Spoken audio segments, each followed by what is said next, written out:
My name is Helena Waverly, and I will never forget the day my heart broke in the most unexpected way at my own granddaughter's wedding. I had spent weeks carefully choosing a pale blue dress the same shade as my granddaughter's eyes when she was little. I wanted to look graceful, elegant, someone she would be proud to have in her wedding photos. For days leading up to the wedding, I replayed memories of holding her tiny hands, teaching her to read baking cookies with her while her parents were away. She had been my light, the reason I stayed strong through widowhood. But that morning, as I arrived at the grand country estate they had chosen for the ceremony, a cold feeling settled in my stomach. No one greeted me at the entrance. The guests walked past me as if I were invisible. I tried to brush it off. Perhaps everyone was just busy with preparations. When I finally spotted my son, he looked handsome in his tuxedo. My heart swelled with pride. "Daniel," I whispered, touching his arm. He turned, gave me a brief, distracted smile, and said, "Hi, Mom. You look nice." It wasn't warm. It wasn't affectionate. Before I could say anything else, he hurried away, glancing nervously toward his wife. And then she appeared. My daughter-in-law, Olivia, stunning in her sleek champagne gown, a practiced smile plastered across her face. She looked me up and down like I was an unwanted guest who had stumbled in uninvited. "Oh, Helena," she said sweetly, her voice dripping with condescension. "You're here. Great. Why don't you sit at that table over there?" She gestured to a lonely table in the far corner, far from the family near the caterers and kitchen doors. I hesitated. "But I thought I'd be sitting with Daniel and the family." Her smile sharpened. "It's just that the photographer said we need balance in the photos. And well, you know." Her eyes flicked over my dress. "It's a little bright for the theme." The words stung. I wanted to say something to defend myself, but my son walked past again, eyes avoiding mine. As the ceremony unfolded, I felt like an outsider at my own granddaughter's most important day. I wasn't included in the family photos, not even the group shots. Each time the photographer called for family, only Olivia's hand pressed firmly against my back, steering me away. And then it happened. During the final portrait session, as I tried to quietly stand at the edge, Olivia turned to the security staff and said loud enough for everyone to hear, "Could someone please escort this tacky old woman out of the frame? She's ruining the photos." The words echoed in my ears. Laughter rippled through some of the guests. My cheeks burned and I felt my throat tighten. The photographer awkwardly looked away, pretending not to hear. I stepped back. My feet felt heavy, my heart pounding. This was my son's wife, the woman I had helped so many times, from babysitting their daughter to paying off part of their mortgage when Daniel lost his job. And now she was treating me like trash. I didn't argue. I didn't cry. I simply straightened my shoulders, turned, and walked away. No one stopped me. No one even noticed. But in that silent, painful walk away from the crowd, I made a promise to myself. They would never humiliate me like this again. And when they least expected it, they would finally understand who they had underestimated. I left the wedding quietly, slipping away before anyone could see the tears forming in my eyes. The parking lot felt endless as I walked toward my car, each step heavier than the last.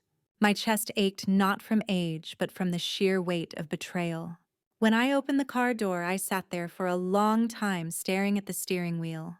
My hands trembled slightly, not out of weakness, but out of shock. After all these years of sacrifice, after everything I had done for my son and his wife, this was how they saw me: an inconvenience, an embarrassment, a tacky old woman. As I drove home, the memories started flooding back. I remembered the long nights working extra hours after my husband passed away, just so I could help Daniel through college. I had skipped meals sometimes, quietly saving every dollar to make sure he could graduate debt-free. I remembered when Olivia, then just Daniel's fiancée, lost her job. I had invited her to live in my home for 3 months while she found her footing. I cooked her meals, gave her my late husband's car so she could drive to interviews, and even lent her money she never repaid. And when Daniel and Olivia bought their first house, I had quietly given them $40,000 for the down payment. No one else knew, not even my closest friends. It was my way of making sure my son had the life I wished for him. But that day at the wedding made one thing painfully clear to them. I wasn't family anymore. I was disposable. That night, I didn't cry. I didn't call anyone to vent. Instead, I made myself a cup of tea, sat at the old oak table in my kitchen, and stared at the stack of financial papers I kept in a neat binder. Property deeds, bank account statements, investment portfolios, and tucked at the very back my will. I had always planned to leave everything to Daniel and my granddaughter. I wanted them to be secure to have the life they deserved. But now, as I looked at those documents, a thought struck me so hard it felt like a lightning bolt. Why should I give everything to people who couldn't even treat me with basic respect? I pulled the will out of its folder and placed it on the table. The paper suddenly felt heavier than it had ever been before. That night, I didn't sleep much. My mind spun with memories both good and bad, and with every passing hour my decision became clearer. By sunrise my plan had formed. I didn't know exactly how it would end yet, but I knew one thing for certain. Daniel and Olivia would never see my quiet power coming. The next morning I woke up with a clarity I hadn't felt in years. There was no sadness left, only resolve. The humiliation at the wedding had been my final lesson. People will treat you exactly as poorly as you allow them to. I made myself breakfast, put on my best navy coat, and drove into town. My first stop was the bank. I had been with the same bank for over 30 years, and they all knew me well. The branch manager, a kind man named Mr. Collins, greeted me warmly. "Mrs. Waverly," he said with a smile. "What can we do for you today?" I leaned across his desk, my voice calm but firm. "Mr. Collins, I'd like to review my accounts. I'm considering making some significant changes to my beneficiaries." He looked surprised. "Of course. Shall we move to my office?" We went over everything: savings accounts, certificates of deposit, investment funds I had slowly built after my husband passed. Seeing it all laid out in front of me was surreal. I had been modest my entire life, careful with every penny. And yet here I was, sitting on a quiet fortune that my son and daughter-in-law had taken completely for granted. When Mr. Collins asked who my beneficiaries were, I told him I'd be making adjustments soon. I could see the curiosity in his eyes, but he didn't ask questions. After the bank, I headed straight to the office of Mr. Jenkins, my longtime lawyer. He was in his late 60s now, a meticulous man who had handled all my legal affairs for decades. "What brings you in today, Helena?" he asked as we sat down. I slid my current will across the desk. "I'd like to make some updates." "Drastic ones." He put on his glasses, reading over the document. "All to your son and granddaughter, I see. What kind of updates are we talking about?" I took a deep breath. "Everything stays the same except for one detail. Daniel and Olivia are to be completely removed. My estate will go into a trust managed by someone I can trust, with specific instructions for my granddaughter when she turns 21. Mr. Jenkins raised an eyebrow. "That's a significant change. May I ask why?" "I don't owe anyone an explanation," I said softly.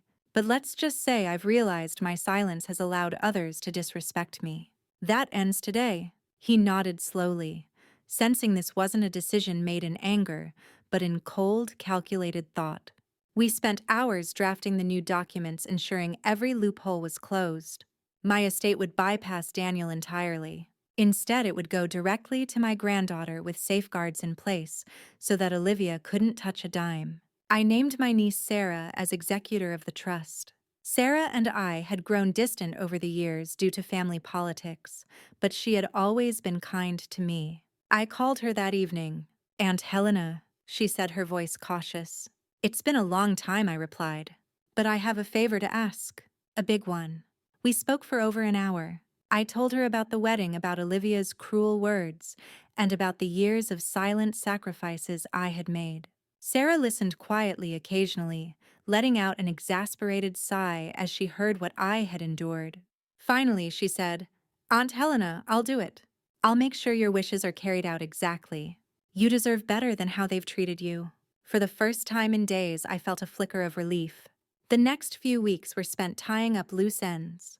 I quietly shifted assets into accounts under my sole control, revoked Daniel's access to anything with my name on it, and even changed the locks on my safe deposit box. I didn't tell anyone, not even my closest friends. Silence was my power now.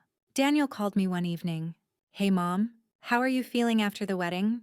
His voice sounded casual, as though nothing had happened. I paused before answering. I'm fine, Daniel. It was a lovely ceremony. He chuckled. Yeah, Olivia really pulled it together. By the way, I was wondering, could you help us out with the mortgage this month? Things have been a little tight after all the wedding expenses. I smiled to myself even though he couldn't see it. I'm afraid I can't this time, dear. I'm making some changes to my finances. You'll have to manage on your own. There was a pause on the line. Oh, well, okay. I guess we'll figure it out. When we hung up, I realized something. For the first time in years, I didn't feel like a safety net. I felt like a woman reclaiming her life. My plan was in motion, and no one, not Daniel, not Olivia, had any idea what was coming. Weeks passed, and I carried on as though nothing had changed. Outwardly, I remained the same quiet, polite mother and grandmother they thought they knew, but inside I was resolute. My life was no longer theirs to control, and neither was my legacy. I attended Sunday service as always, greeted neighbors warmly at the market, and even baked cookies for the children next door. No one could see the shift within me, the calm strength of someone who had finally stopped waiting to be appreciated. Daniel and Olivia continued to call occasionally, but I noticed a pattern. They never asked how I was. They only reached out when they needed something money for the mortgage, help with car repairs, a babysitter for a weekend trip. And each time I gently declined. Oh, I'm sorry, dear, I would say sweetly. I've had some unexpected expenses. You'll have to manage without me this time. At first, Daniel seemed taken aback. He'd been so used to my unconditional support that my refusal felt foreign. Olivia, on the other hand, didn't even bother to hide her annoyance. One afternoon, she called me herself. Helena, she began curtly. Daniel told me you've been busy lately. Look, we really need some help this month. The bills are piling up, and we've got expenses from the wedding still to cover. Could you just transfer us a bit to get through this? I let a pause linger long enough for her to feel its weight. I'm afraid I can't, Olivia, I replied calmly. I've made some financial changes, and I'm not in a position to help anymore. Her voice sharpened. Financial changes? What kind of changes? That's my business, I said softly. But you and Daniel will be fine. You always manage.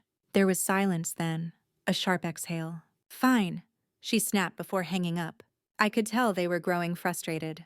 Within weeks, I heard from a mutual friend that Daniel and Olivia had started selling off some of their luxuries, a second car designer handbags, even a few pieces of jewelry Olivia had flaunted for years. It would have been easy to feel vindicated, but I didn't celebrate their struggles. This wasn't about revenge, not yet. This was about balance, about finally teaching them that respect cannot be bought and silence is not weakness. One evening, as I sat by the fireplace with a cup of tea, I opened my photo albums. Page after page showed the life I had built for Daniel, the vacations I'd scrimped to afford, the birthday parties I'd thrown, the home I'd poured my savings into so he could have stability. The memories were bittersweet. Every smiling photograph felt like a reminder of the woman I had been giving, patient, endlessly forgiving. But that woman was gone. The final insult came 3 months later. I had not been invited to Thanksgiving dinner. Instead, Daniel called me the day before the holiday. Mom, listen, he began awkwardly. Olivia's family is coming over this year and, well, we just don't have enough room. Maybe we can celebrate with you some other time. My grip on the phone tightened. I see, I replied. Well, have a lovely evening. I'll be fine. After we hung up, I didn't cry. Instead, I calmly opened the drawer where my updated legal documents were stored. I flipped through the neatly labeled folders. Trust agreement, executor instructions, beneficiary letters. Everything was ready. 2 weeks later, Daniel called again. But this time, his voice carried panic. Mom, he said, trying to sound casual. Hey, funny thing, I got a notice from the bank. Did you move the savings account? The one we had access to? Yes, I answered simply. I consolidated my accounts. Oh, okay. It's just that Olivia and I were counting on that for... Daniel, I interrupted gently. You and Olivia are adults. You'll find a way. I've decided to take care of myself now. There was a long silence on the other end. For the first time, I heard a crack in his confidence. Mom, what's going on? I took a deep breath, steady and calm. Nothing's going on. I've just realized I've been giving too much to people who don't value me. That won't happen anymore. He stammered, starting to protest, but I ended the call politely. That night, I slept better than I had in years. For the first time, I wasn't waiting for my son to show me gratitude. I wasn't hoping for Olivia to treat me with respect.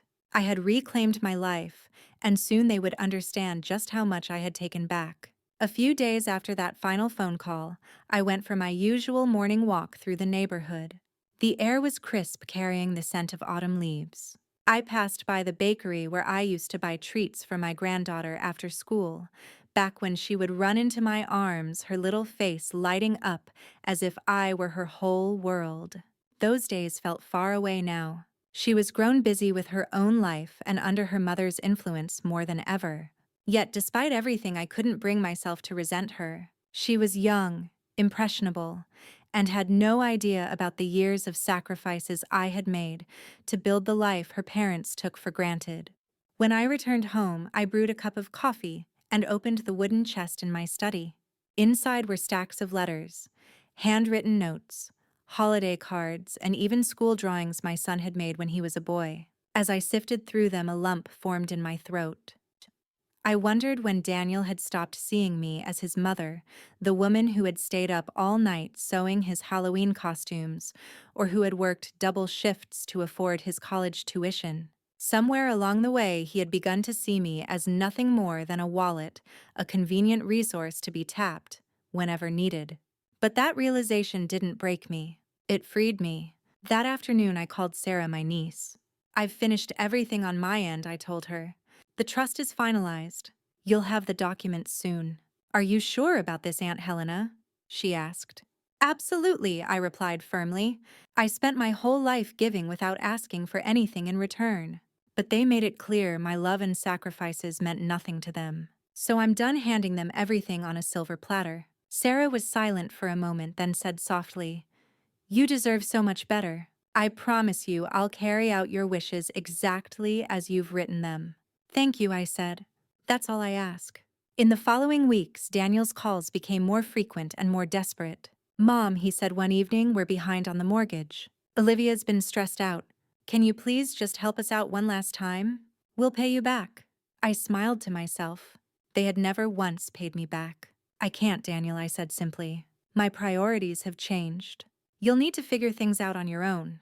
There was a pause before he replied, his voice tight. "What's gotten into you? You've never been like this before." "No, I haven't," I said calmly, "and that's exactly the problem." He muttered something under his breath and hung up. Weeks later, at a family gathering hosted by a distant relative, I saw Olivia again. She approached me with that same forced smile she had worn at the wedding. "Helena," she said in a syrupy tone, "it's so good to see you. We've all been wondering why you've been distant." I looked at her steadily. "Have you?" I asked quietly, my voice even. Her smile faltered just slightly. I didn't offer any explanation. I didn't owe her one. That evening, after returning home, I sat in my study and opened the folder containing my final letter to my granddaughter. "My dearest Emily," it began, "I have loved you from the day you were born. I watched you grow into a bright, kind young woman, and my greatest joy was always seeing you happy. But I fear I've let others convince you that I am less than I am. One day you'll understand why I made these choices. Everything I have is for you, because you, my sweet girl, are the only one who never asked me for anything except love." I sealed the letter and placed it in the envelope with the trust documents. Sarah would deliver it to Emily on her 21st birthday. It gave me peace to know that my life's work, my savings, my home, my investments would go to someone who truly deserved it. A few nights later, Daniel tried one last time. "Mom, we really need you," he said, his voice edged with frustration. "I don't understand what you're doing. Why are you shutting us out?" I closed my eyes, steadying my voice.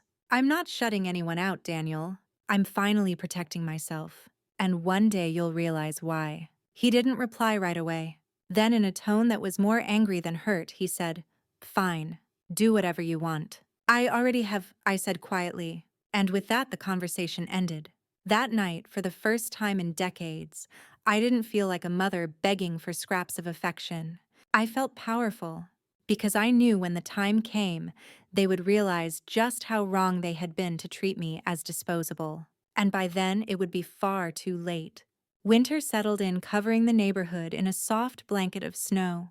I loved mornings like these, quiet, crisp, and still.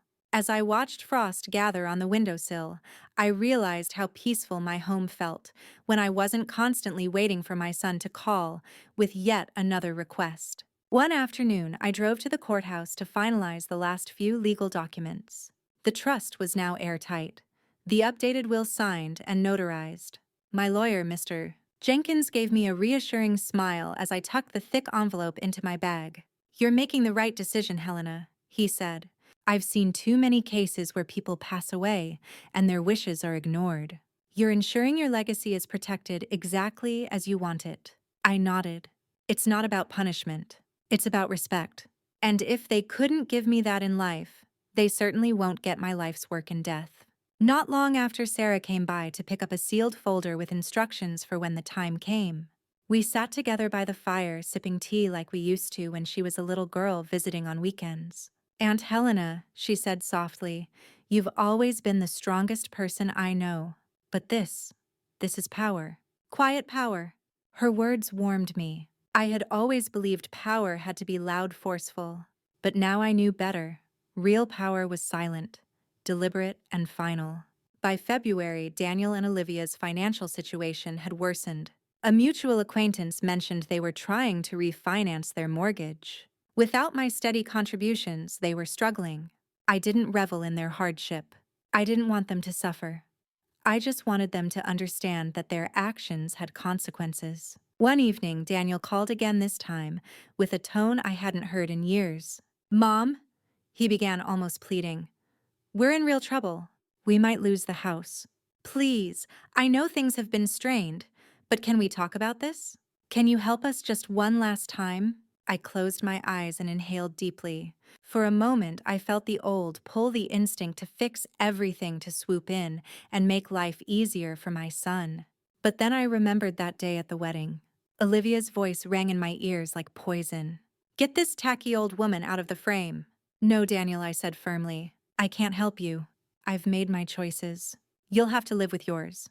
He was silent for a long time. Then, in a voice barely above a whisper, he muttered, "I don't understand you anymore." "I know," I replied gently, "but someday you will." Over the next few months, I poured my energy into my own life, something I hadn't done in decades. I joined a local book club, rekindled my love for painting, and even started teaching children at the library once a week. For years, I had put myself last, giving everything: time, money, energy to people who never thought twice about taking. Now I was finally reclaiming my days. And as the months passed, I noticed something else. Peace had replaced resentment. My plan wasn't revenge for the sake of cruelty. It was justice long overdue. One spring morning, Sarah visited again. "You look happier than I've ever seen you," she said with a smile. I admitted. "For the first time, I feel free, like my life is mine again." Sarah nodded. "Do you think Daniel suspects anything?" I shook my head. "Not yet. But when the time comes, he'll understand exactly what he lost." That night, as I sat on my porch with a cup of tea, I thought about Emily, my granddaughter. I imagined her opening the letter I had written for her, how her eyes would widen as she read my words, as she realized the depth of my love for her. Perhaps she would regret not visiting more. Perhaps she would wish she had stood up for me that day at the wedding. But I believed in her heart, deep down, she was still the little girl who used to hug me tightly and whisper, "Grandma, you're my favorite person in the world." She would understand. One day she would know that everything I had done was for her. And when that day came, Daniel and Olivia would finally realize what they had thrown away, not just an inheritance, but the love of the one person who had given them everything. Because by then it would be far too late to make things right. Spring turned into summer, and life in my quiet neighborhood grew vibrant again. Children riding their bikes down the street. neighbors planting flowers in their yards, the scent of barbecues filling the air. I spent my days reading on the porch, painting in my small studio, and meeting friends at the local cafe. It felt liberating to finally live for myself without the constant anxiety of being needed but never appreciated. But while I found peace, Daniel and Olivia's troubles only grew. I didn't have to ask. Word spread quickly in a town like ours. They had sold their second car and taken out a high-interest loan just to stay afloat. Olivia's glamorous social media posts had disappeared, replaced with photos that looked more restrained. One Saturday morning, Sarah came to visit again. She sat across from me at the kitchen table, sipping tea while glancing at the neat folders I had prepared. "You really have thought of everything," she said softly, flipping through the instructions I had written. "You even included letters for Emily at different ages." I wanted her to understand everything I replied. Not just the money, but the history. How hard I worked. How much I loved her. Sarah smiled. "She's going to appreciate this one day. She might not see it now, but she will." A week later, Daniel called again. His voice was tight, strained. "Mom, we're in foreclosure." I said nothing at first, letting the silence stretch. "We could lose the house." He continued, his words desperate now. "I don't know what to do. I've never asked you for much, but—" That made me laugh just softly in disbelief. "Daniel, you've been asking me for help your whole life." He stopped talking. "You always came to me when you needed something," I said gently. "And I gave without question because that's what mothers do. But you never once stopped to see me as more than what I could give you. Do you remember the last time you called me just to say you loved me? Because I don't." There was silence on the line, followed by a small shaky breath. "Mom, I don't know what to say." "You don't need to say anything," I told him. "I've already made my decision." After that call, Daniel didn't reach out for weeks. It was strange at first, the quietness of my phone. But I didn't miss it. For the first time, the silence felt like freedom, not loneliness. That summer, I attended a community event where I ran into some mutual acquaintances. They chatted about how Daniel and Olivia had fallen on hard times. One woman, trying to sound sympathetic, asked Helena, "Are you helping them at all?" I looked her in the eye and smiled softly. "No, not anymore." There was a murmur of surprise, but no one pressed further. Perhaps they expected me to be heartbroken or ashamed. Instead, I felt powerful. A few weeks later, Sarah and I met with Mr. Jenkins to finalize the trust execution plan. When the time comes, I told them Emily gets everything: my home, my savings, my investments. But it all comes with letters. She must know the truth of why. Mr. Jenkins nodded, his tone professional but kind. "Everything is in place. There will be no loopholes, no challenges. Your son and daughter-in-law will have no legal claim to your estate." "Good," I said. "Because I don't want this to be about money. I want it to be about consequences. They need to live with what they've done." On my way home, I drove past Daniel and Olivia's house. For the first time, I noticed how unkempt the lawn had become, how one of the shutters hung crooked. A for sale sign stood in the yard, tilted slightly in the wind. I didn't stop. I didn't even slow down. Instead, I went home, brewed a fresh pot of tea, and sat on my porch as the sun dipped below the horizon. I thought about Emily again, how she would one day inherit not just my assets, but my story. She would read my words, and maybe she would break the cycle of entitlement that had consumed her parents. Because I wasn't doing this out of bitterness. I was doing it to teach a lesson, one they would never forget. And when the day finally came, when Daniel and Olivia learned the truth, I wouldn't need to be there to see their faces. The knowledge alone was enough. The heat of summer began to fade, and with it came a quiet sense of anticipation. I had set everything in motion, but there was still one piece left: my relationship with Emily. Although Olivia had gradually limited my time with her over the years, I had never stopped sending letters and small gifts. Sometimes I received polite thank you notes in return, likely written under her mother's watchful eye. But every so often there would be a short personal message scribbled at the bottom of the card. "I miss you, Grandma. I'll come see you soon." Those tiny glimpses of the girl I once knew gave me hope. One warm September morning, as I watered my flowers, I heard a voice behind me. "Grandma." I turned, nearly dropping the watering can. There she was, Emily, now grown into a beautiful young woman standing at the edge of my porch with a shy smile. Emily, I exclaimed, rushing over to hug her. She laughed softly as I held her tightly, breathing in the familiar scent of her hair. For a moment, it felt like no time had passed at all. I had to see you, she said. I know Mom wouldn't approve, but I missed you. I felt tears well up, but I didn't let them fall. Oh, my darling girl, I whispered. You have no idea how much I've missed you too. We spent hours talking about her classes, her friends, her dreams for the future. She told me she wanted to study art history, that she loved painting and photography. I remember when you used to sit at my kitchen table coloring for hours, I said with a smile. You always had an artist's soul. Her face lit up. You remember that? Of course I do, I replied. I remember everything about you. At one point, Emily hesitated, fidgeting with her bracelet. Grandma, why don't you come around anymore? At the wedding, you looked so sad. I took a deep breath. Emily, sometimes grown-ups make choices that hurt others. And sometimes those choices can't be undone. But I need you to know, none of this was ever your fault. I love you more than anything in this world. Her eyes softened, and she reached across the table to squeeze my hand. I love you too. After she left, I sat in the quiet house for a long time, reflecting on our conversation. Seeing her again gave me peace. She was still the same kind-hearted girl I had always known, untainted by her mother's bitterness. It made me even more certain that everything I had done, the trust, the letters, the plan, was the right decision. That evening, Daniel called. I heard Emily came to see you. He said, his tone sharp. Yes, she did, I replied evenly. You shouldn't be putting ideas in her head, he snapped. Daniel, I said calmly, I don't have to put ideas in her head. She can see for herself who I am and who you've become. His breathing grew heavier on the other end of the line. Why are you doing this? Why are you tearing this family apart? I closed my eyes briefly, steadying my voice. I didn't tear this family apart, Daniel. You and Olivia did that when you decided I was disposable. There was silence, followed by a bitter, fine, do whatever you want. And then he hung up. The next week, Sarah visited to go over final details again. She was meticulous just like me, and I trusted her completely. All the instructions are clear, she assured me.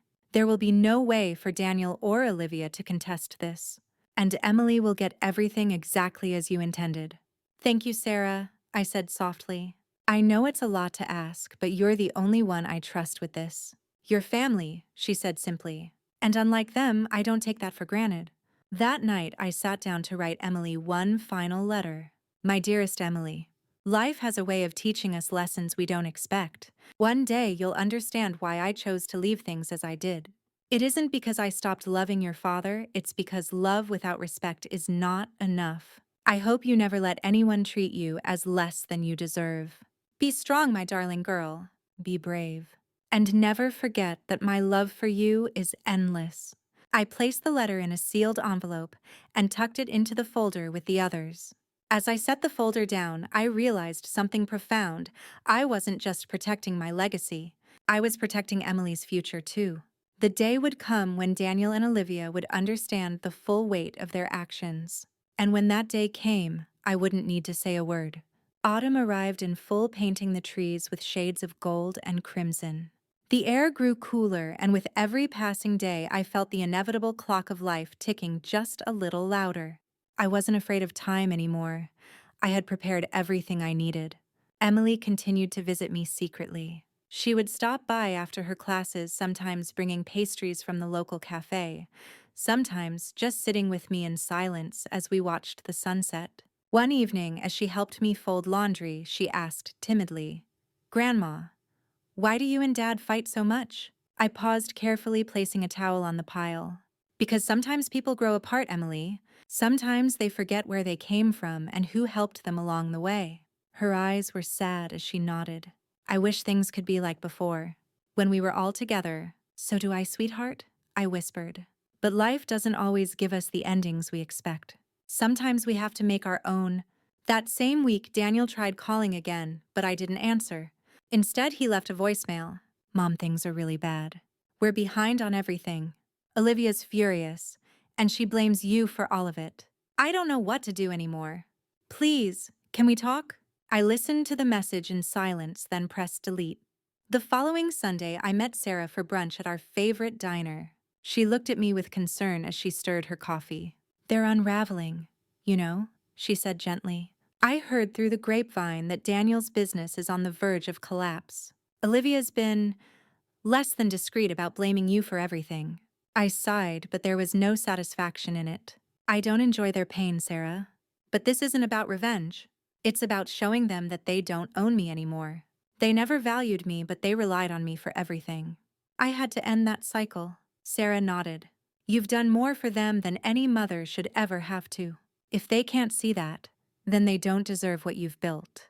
Her words settled over me like a blanket. For the first time, I realized how heavy the burden of giving had been all those years. A few days later, Olivia showed up at my door without warning. Helena, she said sharply, we need to talk. I opened the door just enough to look at her. What is it, Olivia? Her face was drawn tight with frustration. We're losing everything. Daniel is drowning in debt. And you're just sitting here doing nothing. I met her gaze calmly. That's right. Her eyes widened. Excuse me. I said, I'm doing nothing. I repeated softly. Because I've done enough. For decades, I've given everything to you both. And how did you repay me? By humiliating me at my granddaughter's wedding. By treating me like a burden, like an embarrassment. You've made it perfectly clear that you don't respect me. That's not fair, she snapped. Fair. I asked, my voice still even. Fair would have been gratitude. Fair would have been kindness. Instead, you showed me contempt. Now you get to live with the consequences. For the first time, Olivia had no comeback. She stared at me speechless before finally turning on her heel and storming off. I closed the door quietly and locked it, my hands steady. Later that evening, I called Sarah. It's almost time, I told her. Are you ready? She asked. Yes, I said. I've been ready for months. Over the next few weeks, Daniel stopped calling altogether. It was as if my silence had finally broken something in him. The next time I heard about him, it was from a mutual friend. Daniel and Olivia had sold the house and moved into a small rental. I felt a twinge of sadness. No mother wants to see her child fail. But I reminded myself this wasn't my doing. This was the life they had built for themselves. One entitled request at a time. One evening, Emily visited me again. We sat in the living room as she flipped through my old photo albums. Grandma, she said softly, you've done so much for everyone, and I don't understand why they can't see it. I reached over and touched her hand, because some people only see what you can give them, not who you are. Promise me you'll never let anyone treat you that way. She nodded, her eyes glassy with tears. I promise. As I closed my eyes that night, a quiet sense of finality washed over me. Everything was ready. The letters, the trust, the plan. I didn't know when the end would come for me, but I knew this much. When it did, Daniel and Olivia would finally understand. And by then, there would be nothing they could do to change it. The days grew shorter and autumn leaves blanketed my yard in shades of amber and red. I spent my mornings raking leaves, humming softly to myself, feeling lighter with every passing day. There was a strange peace in knowing that my life was finally my own, that my choices were no longer dictated by guilt or obligation. Emily continued to visit when she could. We baked together, painted side by side in my small studio, and shared long conversations over tea. She was blossoming into a young woman full of kindness and ambition, and I felt proud knowing that in my own quiet way, I had helped shape the best parts of her. One afternoon, as we sat on the porch, she looked at me with a hint of worry. Grandma, Dad says you've changed. He says you don't care about us anymore. I met her gaze gently. Emily, loving someone doesn't mean letting them treat you badly. I've spent my whole life giving, and they've spent their whole lives taking. It's time I finally cared about myself. Her eyes softened. I get it. I think I do the same thing. I smiled. Good. Never forget your worth, my darling girl. Never let anyone make you feel small. Meanwhile, Daniel and Olivia's life continued to unravel. Word spread quickly in our small town they had sold off most of their belongings and were now renting a modest apartment. Olivia's bitterness only grew, and Daniel, well, Daniel had become a shadow of the confident young man he once was. He called one evening, his voice strained. "Mom, I don't understand why you're doing this. We're your family. Why are you cutting us out like this?" I took a long breath before answering. "I'm not cutting anyone out, Daniel. I'm simply refusing to be taken for granted anymore. Family isn't about blood. It's about love and respect. And you've given me neither for years. You're punishing us," he said bitterly. "No," I replied calmly. "I'm holding you accountable. There's a difference." He didn't answer. After a few seconds of silence, he hung up. That night, as I sat by the fire, I realized that I no longer felt guilty for the choices I had made. For so long, I had believed that motherhood meant unconditional giving, that no matter how I was treated, I had to keep sacrificing. But motherhood should never mean erasing yourself. A few days later, Sarah came by to confirm the final arrangements. "Everything is in order," she said, flipping through the folder of legal documents one last time. "If anything happens, Daniel and Olivia won't get a single cent. Emily will inherit everything exactly as you planned." I nodded slowly. "Thank you, Sarah. You've been my rock through all of this." "You deserve peace, Aunt Helena," she said softly. On her way out, she paused and looked back at me. "Do you think they'll ever realize what they did?"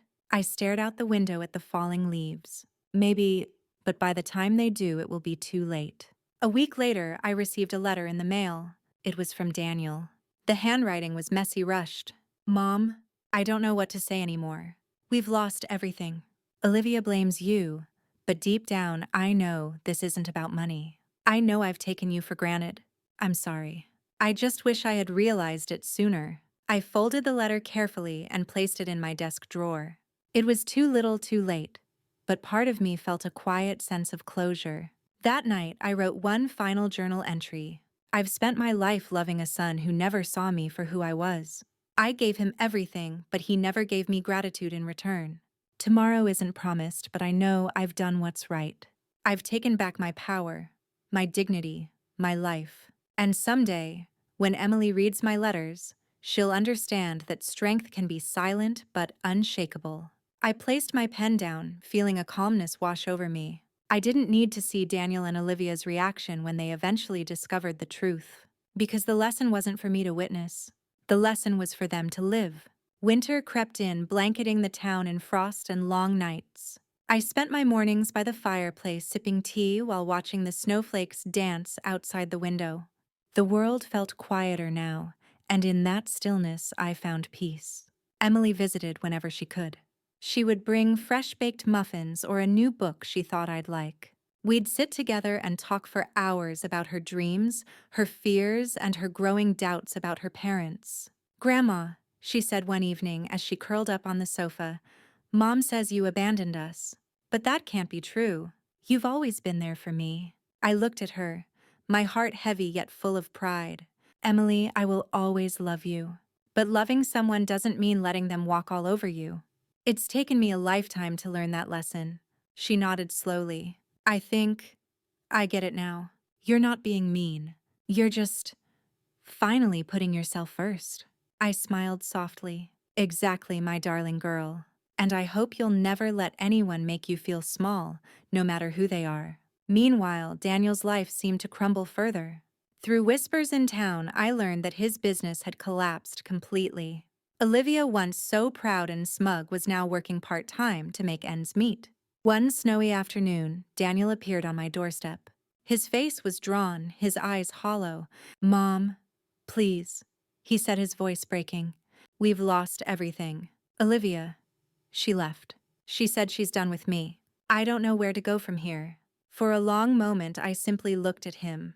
The son I had loved, raised, and sacrificed everything for. "Daniel," I said quietly, "I warned you long before the wedding that the way you treated me would one day have consequences. You didn't listen." Tears welled in his eyes. "I thought you'd always be there. You've never said no before." "That was my mistake," I replied gently. "I taught you that my love meant endless giving. I should have taught you that love also requires respect." He stepped forward as if to plead, but I raised my hand to stop him. "This isn't about punishing you," I said. "It's about protecting myself. You'll have to find your own way now." He looked at me for a long moment, then lowered his gaze and nodded slowly. Without another word, he turned and walked away through the falling snow. That night, I sat by the fire staring at the flickering flames. A part of me grieved for what my relationship with my son had become, but a bigger part of me felt lighter, stronger. I had finally stopped sacrificing myself for people who only saw me as a resource, not a person. A few days later, Sarah stopped by to check in. He came to see me, I told her. For the first time in years, I think he understood what he lost. Sarah gave me a sad smile. Do you regret it? No, I said softly, because sometimes love means letting people face the consequences of their actions. That weekend, Emily visited again. We baked cookies together just like we used to when she was little. As we sat at the table, warm cookies cooling on the rack, she looked at me seriously. Grandma, she said, I want you to know, no matter what happens, I'm proud of you. For standing up for yourself. Tears stung my eyes, but I held her hands and smiled. Thank you, sweetheart. That means more to me than you'll ever know. When she left that night, I stood at the door watching her walk away. My heart ached, but it was no longer with pain. It was with hope. Because I knew that when the time came, Emily would understand everything. And as for Daniel and Olivia, they would learn their lesson in the most permanent way possible. Spring returned, and with it came the smell of fresh blossoms and a sense of renewal. My garden bloomed again just as it had every year, but this time I felt different. Lighter, unburdened. Emily visited more often now, sometimes just to sit on the porch with me in comfortable silence. She had become my greatest source of joy. One afternoon, as we drank lemonade and watched the sunset, she said quietly, Grandma, I know Dad blames you for everything, but I don't. I think he just doesn't see what you've been through. I squeezed her hand gently. Maybe one day he will, but even if he doesn't, that's all right. Some lessons come too late. Her eyes glistened with emotion. I don't want to be like them. I don't want to take people for granted. I smiled softly. Then you already know more than they ever did. Meanwhile, Daniel's calls had stopped completely. Olivia had left him for good, taking whatever was left of their possessions. He was renting a small apartment across town, barely scraping by. I heard about him through mutual acquaintances. He's a different man now, they would whisper. Quiet, hollow, like he finally understands what he lost. I didn't celebrate his suffering, but I didn't feel sorry for him either. Life had given him countless chances to change, and he never took a single one. One morning, Sarah came by with an envelope. Everything is finalized, she said, handing me the neatly sealed documents. There's nothing left for Daniel to contest. When the time comes, Emily will inherit everything exactly as you intended. I took the envelope with both hands, feeling the weight of years of sacrifice, betrayal, and silent endurance finally lift. Thank you, I said softly. This isn't about punishing him. It's about showing that love without respect is worthless. Sarah nodded. And you've done it with grace. The way you've handled this, it's powerful. That night, I sat at my desk and took out my final letter to Emily. My dearest girl, by now you will know everything. You'll know that I left everything to you, not out of spite, but out of love. I hope this inheritance gives you choices, freedom, and the ability to build the life you deserve. But more than that, I hope you remember this. Never let anyone take you for granted. Stand tall even when it hurts. And above all, value the people who value you. I placed the letter in the folder with the others, then set it gently back in the drawer. The following week, Daniel appeared at my door again. He looked thinner, more worn, like life had finally caught up with him. Mom, he said quietly, I just wanted to say, I'm sorry for everything. I can't change the past, but I wish I could. I studied his face, searching for the sincerity I had longed to see for decades. I believe you, I said softly. But some things can't be undone, Daniel. All we can do is live with the choices we've made. He nodded slowly, his eyes glistening. I understand now. I didn't invite him in. I didn't scold him, and I didn't forgive him completely. But for the first time, I felt that maybe he had finally begun to see me as more than just a source of endless giving. That night, as I sat by the fire, I realized something profound. My story wasn't about revenge. It was about reclaiming my dignity, my power, and my worth. And when I was gone, Daniel and Olivia would be left with nothing but regret, while Emily, my sweet granddaughter, would finally know just how deeply she was loved. The crisp air of late autumn wrapped around the town as the days grew shorter and the evenings colder. I found myself spending more time near the fireplace wrapped in a soft blanket, the quiet crackle of the flames offering a comforting rhythm to my thoughts. It was during one of these quiet evenings that Olivia came back into my life, but not as I had hoped. She arrived unannounced, her face flushed with frustration and anger. The years had been unkind, stealing the carefully crafted veneer of confidence she once wore so effortlessly. "Helena," she said sharply as I opened the door, her voice trembling slightly. "We need to talk." I studied her carefully, noting the deep lines etched around her eyes and the weariness in her posture. There was no warmth here, only resentment and hurt disguised as accusation. "What is it, Olivia?" I asked calmly, stepping aside to let her enter. She paced back and forth in my modest living room, kicking at the rug. "I found out about the trust, about Emily being the sole heir." I nodded slowly, my expression neutral. "Yes. I wanted you to know before it became public." Her laugh was bitter, like a bitter medicine swallowed too quickly. "You've cut us out completely." "After everything." "After everything?" I echoed softly. "After everything you and Daniel said and did. After you humiliated me at my granddaughter's wedding. After you treated me like I was invisible." Her eyes flashed. "That was different." "No, Olivia, it was not." My voice grew firmer, resolute. That day broke something inside me. Not just the humiliation, but the realization that my sacrifices meant nothing to you. She stopped pacing and looked at me, her facade cracking for a moment. "You're cruel." I smiled gently, a quiet strength shining through. "No, Olivia. I'm just finally protecting myself." She shook her head, tears welling up but quickly wiped away. "I never wanted it to be like this." "Neither did I whispered. "But this is where we are." Without another word, she turned and left the door, closing softly behind her. In the days that followed, the house felt emptier than ever. Olivia's departure marked the end of a chapter I never wished to write, but one I had no choice but to accept. Daniel didn't come to visit, nor did he call. I heard through the neighborhood grapevine that he was struggling to keep afloat, his business faltering and his personal life unraveling. One afternoon, Sarah came over, her face lined with concern. "They're really feeling the consequences now," she said softly. "The town's talking.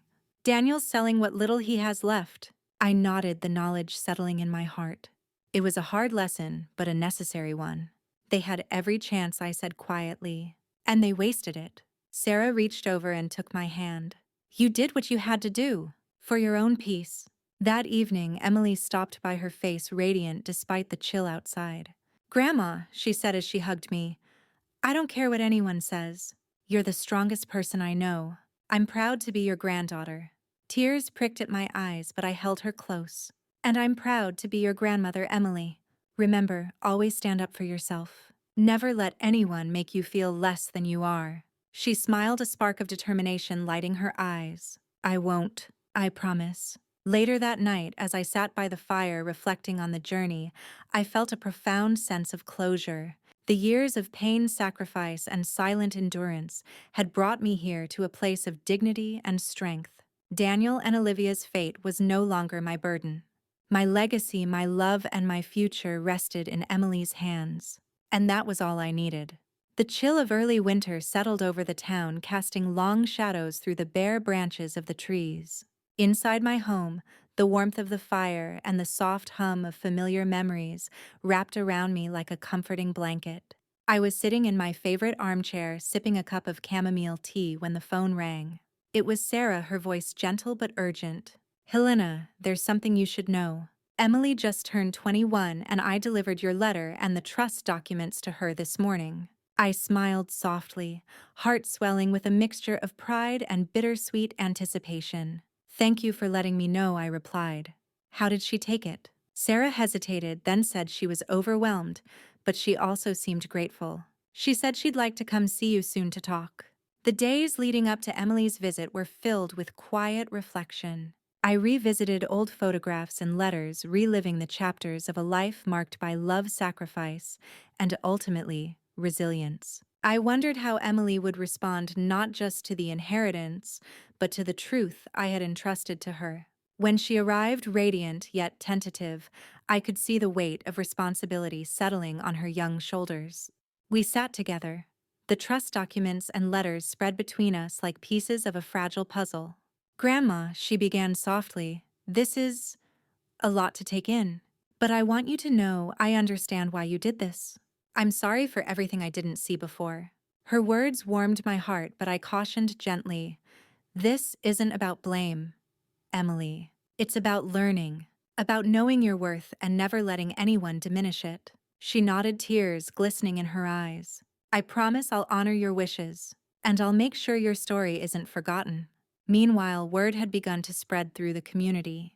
Daniel and Olivia's exclusion from the estate was no secret anymore. Gossip whispered through the streets, and with it came a mixture of sympathy and judgment. Daniel, once confident and assured, had become a shadow of the man he used to be. Olivia's departure and their financial ruin had stripped away their facades, leaving behind only regret and bitterness. One afternoon, Daniel appeared on my doorstep, hesitant and broken. "Mom," he said, voice barely above a whisper, "I've made mistakes. I never realized how much I took you for granted." I looked at him, the son I had loved fiercely yet painfully. "Daniel," I said softly, "it's never too late to change, but some wounds take time to heal." He nodded, eyes shining with unshed tears. "I hope one day you can forgive me." I smiled gently. Forgiveness is a gift you give yourself, not someone else. That winter, Emily blossomed into the woman I had always believed she could be. She took stewardship of my estate seriously, using the inheritance not only to secure her future, but also to give back to the community that had supported us. She started scholarships for young artists, funded local literacy programs, and opened her home to those in need. In her, I saw hope, a legacy not only of wealth, but of compassion and strength. As for me, I spent my remaining days surrounded by love and peace. I had reclaimed my dignity, my power, and my voice. And when my time came, I knew I had left the world a little better than I found it. Because sometimes the greatest revenge isn't in punishment, it's in rising above, in reclaiming your life and your worth. And in the end, that is the truest victory of all. The first snow of winter drifted gently over the town, covering the streets and rooftops with a soft white blanket. As I watched the flakes fall from the window of my cozy living room, a profound sense of completion settled over me. My journey from the hurt and humiliation of my granddaughter's wedding, through years of silent sacrifice, to finally reclaiming my dignity and power, had brought me to this peaceful moment. I was surrounded by the warmth of memories, the love of my granddaughter Emily, and the quiet strength that had carried me through. Emily had blossomed into a remarkable woman, wise beyond her years, compassionate and determined to break the cycles of the past. She had honored my wishes not only with the inheritance I left her, but with the kindness and generosity she showed to others. Through her, my legacy would live on. Daniel and Olivia were no longer part of my life, but in their absence, I found clarity. Their choices had consequences harsh and irreversible. It was a lesson I had hoped they would learn with love and understanding, but when that was impossible, I had to protect myself. That protection was not born from bitterness, but from self-respect. It was the silent, powerful voice of a woman who had finally said, "Enough." As I prepared my final things, I wrote one last letter, this time addressed to the world that would remember me only through the traces I left behind. To anyone who feels invisible or unappreciated, know this: your worth is not defined by how others treat you, but by the love and strength you carry within. Stand tall, protect your dignity, and never be afraid to reclaim your life. I sealed the letter and placed it with my other writings, a testament to a life lived with courage, resilience, and quiet power.